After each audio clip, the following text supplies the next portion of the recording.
السلام عليكم. أهلا بيكم في قناتي. إن شاء الله هقدم لكم النهاردة وجبة كاملة تنفع قوي إن شاء الله في رمضان. كل سنة وانتم طيبين. إن شاء الله تعجبكم لأنها عبارة عن طبق رئيسي وشوربة ونوع حلو قوي من المكرونة. هو وجبة متكاملة. إن شاء الله أعمل لكم كوردون بلو بكذا حشوة، واعمل لكم شوربة مشروم، وهعمل الكوردون بلو نوعين من الصوصات جميلة جدا جدا. يا رب ان شاء الله تعجبكم.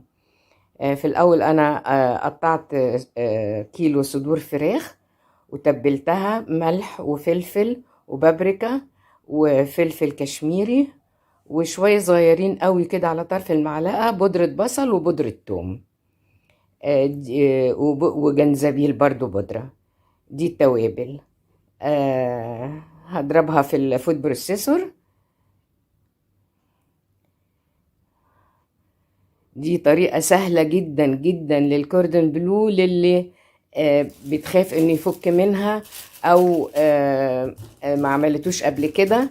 فدي طريقة سهلة قوي قوي قوي ان هي تضمني ان شاء الله. هقولك برضو انا واحنا بنشوف الفيديو ازاي تخليه ما يفكش منك ابدا ويفضل محتفظ بالجبنة الجميلة اللي هي بنحطها جواه. بعد كده انا بحط القطعة من الفراخ اللي انا ضربتها نعمتها بين شريحتين بلاستيك كده وابتدي افردها. حاولي تفرديها ما تكونش يعني تبقى رقيقة طبعا لان احنا هنلفها بعد كده فتبقى تستوي معانا كويس. هحط هنا شريحة روز بيف وعليها شريحة من الجبنة. دي جبنة شيدر شرايح اللي هي المغلفة بتاعت البرجر. انت ممكن تحطي الحشوة اللي انت عاوزاها. حطي لانشون، حطي روز بيف، حطي تركي، حطي خضار.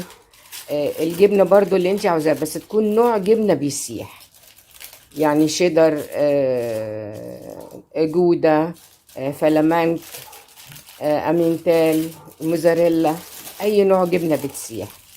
بس بلاش الجبنة البيضة، نكهتها ما بتتوافقش مع الكوردون بلو. انا هنا لفيته على شكل رول.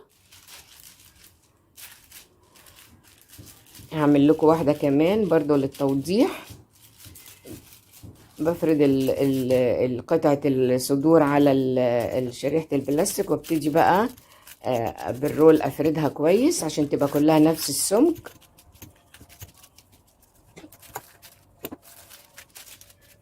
اتمنى بقى اللي بتتفرج عليا لاول مرة ان هي تشترك وتشجعني.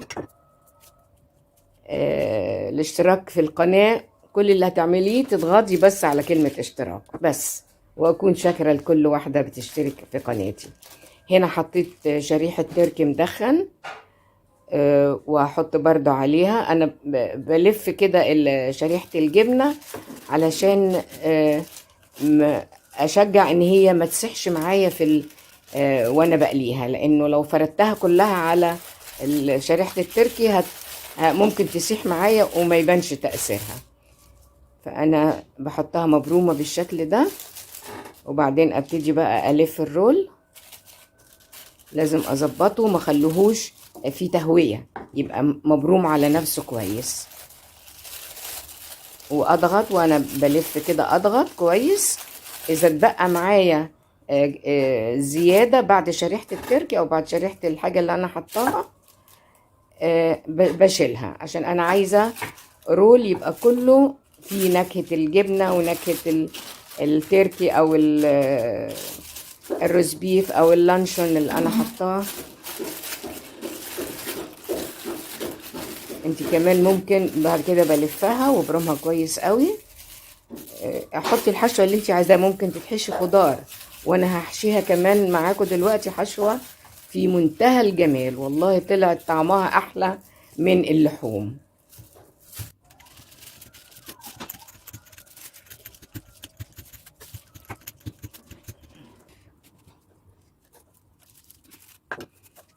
اتمنى بقى تشجعوني، ما تنسوش تحطوا لي لايك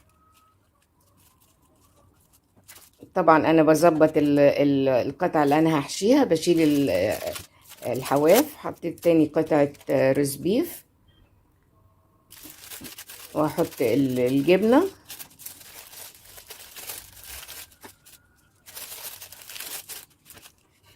انا شايفين الحركة اللي هي من الجوانب دي؟ لازم يكون فيه على جوانب قطعة اللحوم جزء ما فيهوش، يبقى بس عبارة عن فراخ عشان اضمه من الجنبين.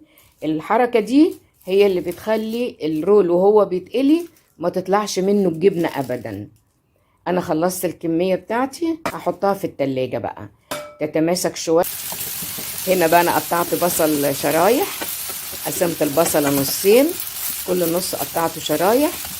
لان انا هنا عندي بقيه المشروم اللي انا كنت مقطعاه. انا خدت جزء ضربته نعمته، والجزء التاني هحطه هنا مع البصل.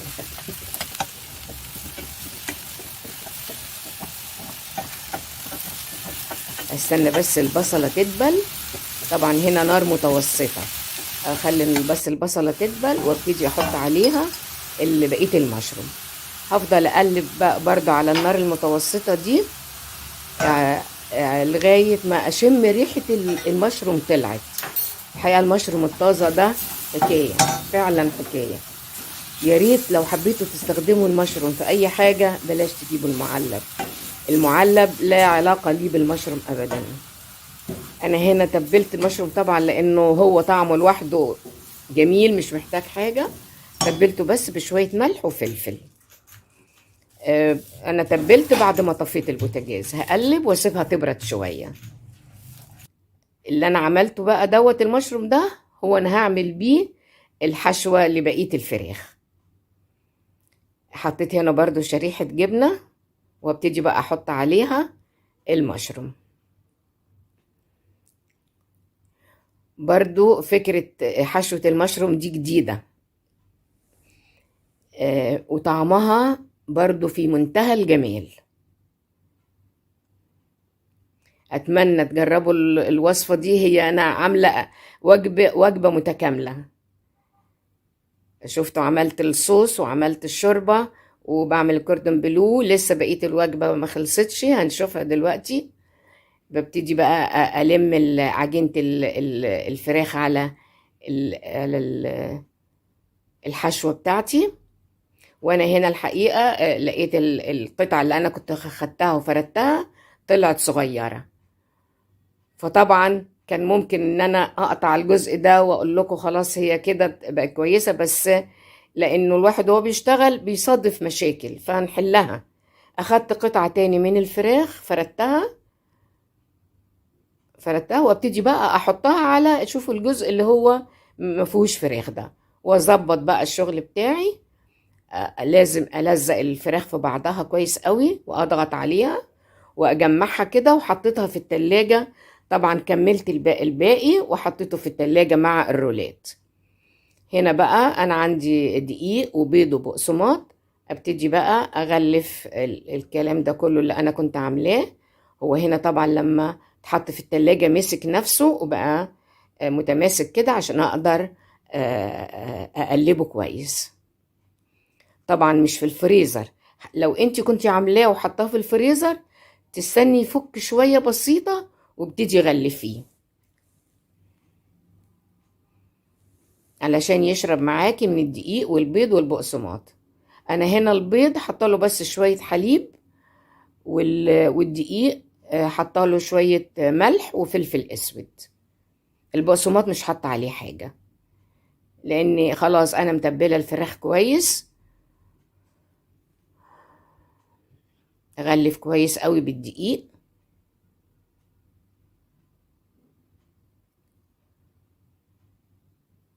والايوه والاطراف بقى ديت برضو اغطسها في الدقيق كويس، لان دي اللي هتحميلي الجبنة وانا بسوي ان هي ما تخرجش.